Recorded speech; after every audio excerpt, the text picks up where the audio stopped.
Começa agora mais um Saúde em Foco. Hoje a nossa conversa é sobre um tema muito importante, o cuidado com gestantes, mães, bebês e crianças, e os desafios para reduzir a mortalidade materno-infantil na nossa região. Quando falamos na morte de mulheres por causas relacionadas à gravidez, parto ou pós-parto, é importante olhar para a razão de mortalidade materna. No Rio Grande do Sul, esse indicador foi de 33,89 óbitos maternos a cada 100 mil nascidos vivos em 2023. Já em 2024, esse número passou para 47,32, mostrando um crescimento que precisa ser acompanhado com muita atenção. O Boletim Epidemiológico de Mortalidade Materno, Infantil e Fetal também aponta que em 2024, a taxa de mortalidade infantil no Rio Grande do Sul foi de 10,15 óbitos por mil nascidos vivos. Com isso, o estado não atingiu a meta estabelecida, que era de 9 óbitos por mil nascidos vivos. Já a 4ª Coordenadoria Estadual de Saúde apresentou uma taxa de 8,92, ficando abaixo da meta estadual. Esses dados mostram que os números precisam ser analisados de forma regionalizada, porque cada território tem as próprias realidades, desafios e possibilidades de cuidado.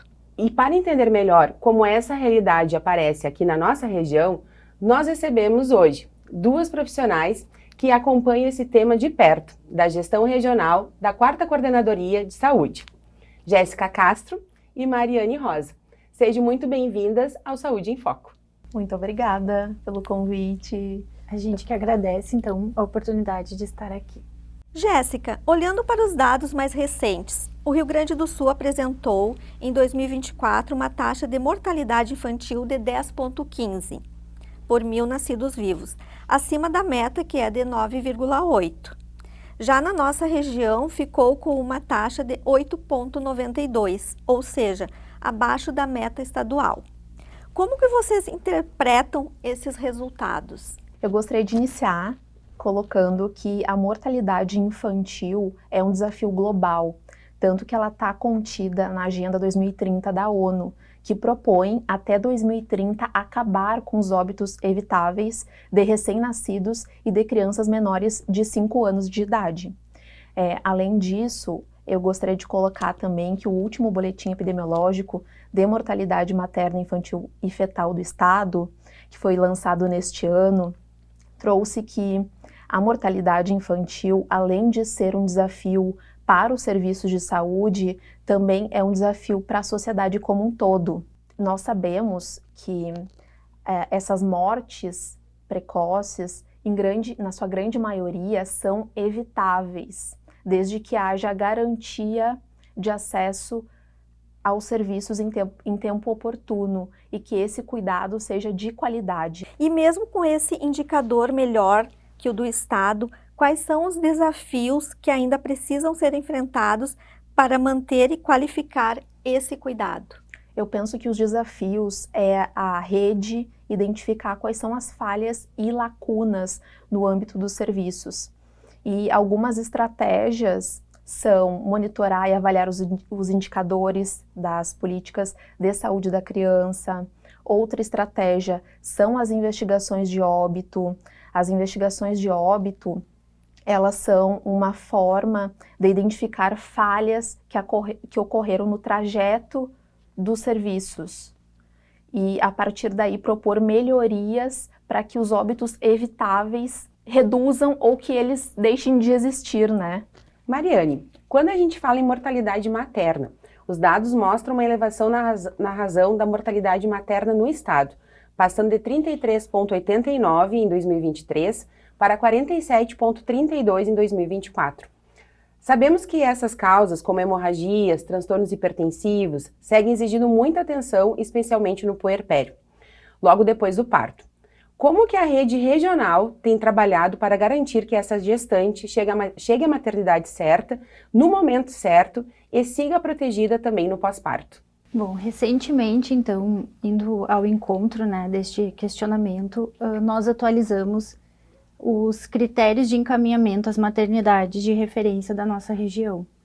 né, para justamente alinhar e diminuir as dúvidas em relação a qual maternidade referenciar, né, essa gestante. Nós contamos aqui na 4ª coordenadoria com 2 maternidades de risco habitual, né, o Hospital Caridade de Santiago e o Hospital Casa de Saúde. E para o alto risco a gente tem o Hospital Universitário de Santa Maria. Então, pensando também em não sobrecarregar nenhuma maternidade e que essa gestante seja encaminhada e em tempo oportuno também, né, a gente também tem trabalhado muito essa questão de esses critérios chegarem aos profissionais, aos municípios, né, para que a gente consiga então ordenar melhor esse fluxo. Então, também a gente tem trabalhado essa questão, né, de estímulo à atenção primária, aos municípios, construir o plano de parto, né, durante o pré-natal, e também a visita antecipada à maternidade de referência, né, que deve ser agendada, para que a gestante possa se sentir mais segura em relação ao seu parto, para que também a gente consiga promover um cuidado mais humanizado, né, dentro da rede materna. Também, assim, eu destaco que é muito importante, eu acho que ali a gente tem um ponto que a gente observa muito nos comitês, que é a questão também de que seja feita a estratificação de risco gestacional em todas as consultas de pré-natal, né? Então, não é porque fez a estratificação em uma consulta que não vai seguir tendo esse olhar e esse cuidado, né? Para ver onde que essa gestante precisa continuar o seu atendimento também, né? Também temos a estratificação de risco hemorrágico, que a gente também precisa que seja implementado, que seja, né, seguido, porque também para as maternidades estarem preparadas no caso de alguma complicação na hora do parto. E o importante, eu acredito que essas unidades, de uma forma geral, né, elas sejam referência e olhem de uma forma integral para essa gestante, para que se perceba precocemente, né, qualquer uma das alterações a quais tu mencionaste e que sigam os protocolos, né, justamente para direcionar ela para o serviço correto, né, que ela não fique peregrinando, por exemplo, sem um encaminhamento ou um direcionamento para o local adequado, o qual ela precisa, né, ser assistida. Sim, com certeza, né? Isso também a gente observa nos nossos encontros dos comitês, né? Muitas vezes a peregrinação, né? Então, assim, quando a gente fala em gestante, qualquer sinal, qualquer sintoma tem que ser considerado, né? Tem que ser validado, tem que ser investigado, para não perder tempo, né? E também não deixar que alguma complicação acabe, né, interferindo, né, nesse processo. E sempre importante essa atualização, a gente tem o guia do pré-natal e puerpério na atenção primária que está disponível, né, pela Secretaria Estadual de Saúde. A gente tem o protocolo de manejo e prevenção da hemorragia puerperal, que também está disponível para as maternidades. Temos esse boletim que foi atualizado recentemente, né, de mortalidade materno, fetal e infantil, que também traz muitos dados para se ter uma noção do nosso panorama. Eu acho que é importante, Mariane, também, de repente, ressaltar para quem está nos assistindo, a 4ª coordenadoria, ela contempla quantos municípios que estão nesse movimento, né, em relação a esse cuidado com essa gestante? A 4ª coordenadoria, ela contempla 33 municípios, né, e a gente só tem um hospital que é o responsável pelo alto risco. E às vezes também acaba recebendo né, gestantes até de fora, dependendo da situação, né, se não tem algum especialista em outro local. Então, assim, é um quantitativo considerável, né? Essa questão ali da mortalidade materna, a gente teve um aumento na razão de mortalidade materna na pandemia, né? Em 2021 foi o pico maior que a gente teve, depois teve uma redução e, como tu citaste, né? Daí em 2023... Para 24 a gente teve uma nova elevação, mas é importante também considerar que a nossa meta ainda está baixa, considerando a nível nacional, né? Sim. Jéssica, o que é preciso para entender que por trás do indicador tem algo a mais, né? Como que as bases de dados ajudam vocês na gestão regional? E de que forma essas informações orientam decisões, ações com os municípios e melhorias no cuidado materno e infantil? Eu penso que, antes de tudo, a gente precisa ter um olhar amplo da mortalidade infantil. no sentido de que ela envolve a combinação de fatores não só biológicos, mas também sociais, culturais, e que passam por falhas na assistência e falhas no acesso a esses serviços, né? Quando você me pergunta como os indicadores são utilizados para pautar nossa prática de gestão, a gente faz um monitoramento para entender quais são as falhas dos processos de trabalho. Porque, por exemplo, no âmbito da saúde da criança, nós trabalhamos com o indicador de mortalidade infantil, a taxa de transmissão vertical do HIV, o número de novos casos de sífilis congênita, e todos esses indicadores, eles nos apontam para processos de trabalho que acontecem em todos os pontos da rede. Eles nos indicam se o pré-natal, por exemplo, está qualificado o suficiente, eles nos indicam, por exemplo, se a puericultura está acontecendo como deveria, se a criança está sendo acompanhada na puericultura, buscando sempre qualificar o cuidado materno, paterno e infantil.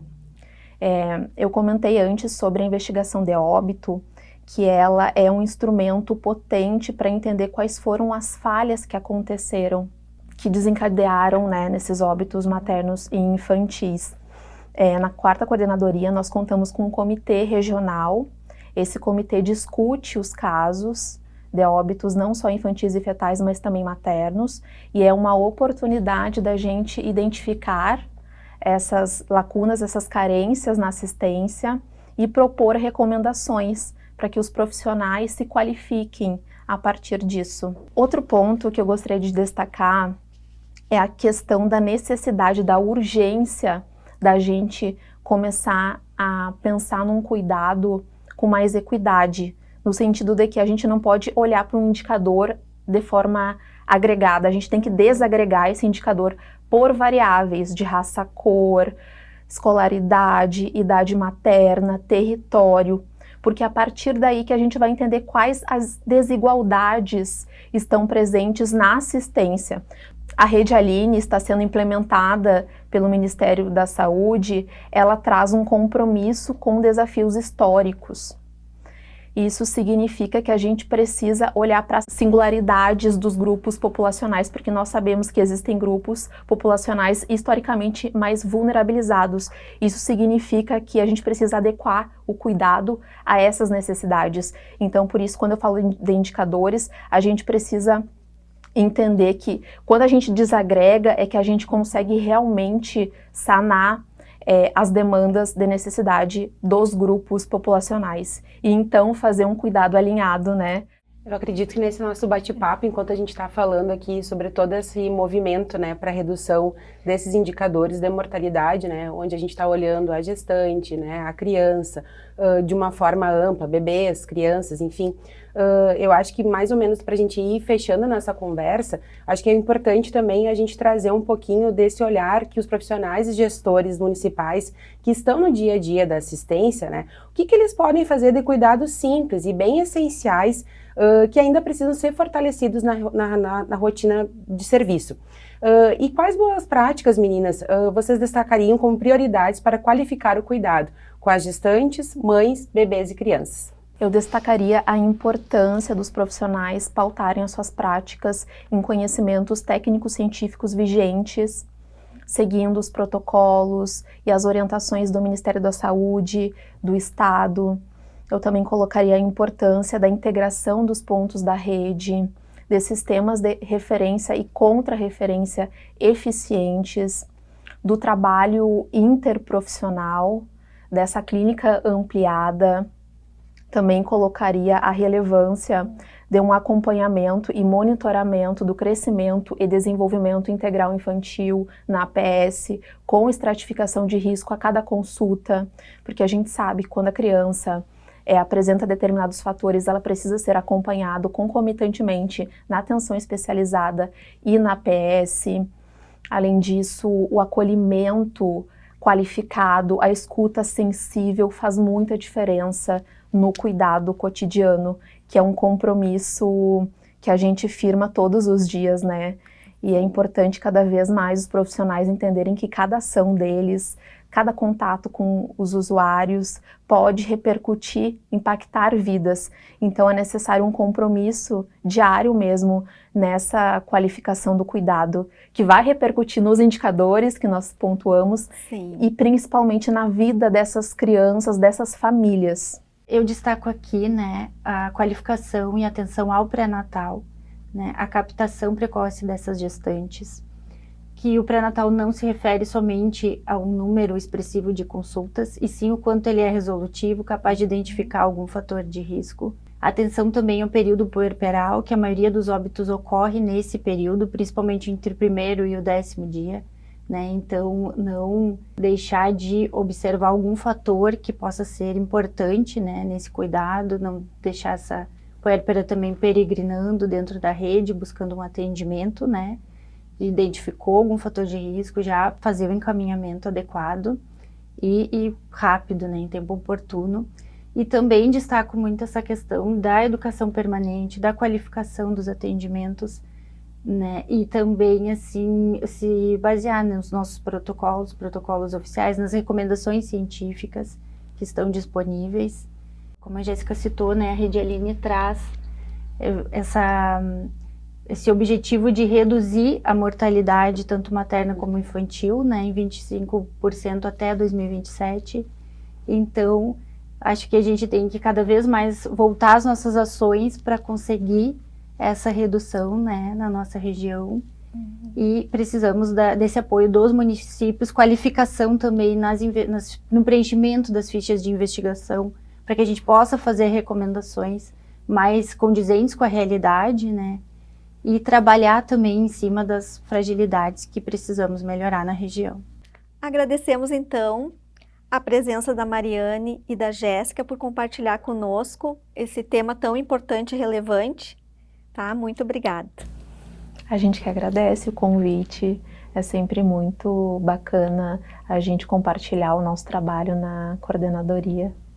A gente agradece essa oportunidade, esse espaço para, né, compartilhar o que a gente faz e também a nossa atuação frente à rede paterno-infantil. Quando a gente aproxima os dados da realidade dos serviços, fica mais fácil planejar, agir e cuidar melhor. Esse é um caminho importante para garantir uma assistência mais segura, humana e qualificada para mães, bebês e famílias da nossa região. O Saúde em Foco de hoje fica por aqui. Obrigada pela sua companhia e até o nosso próximo episódio.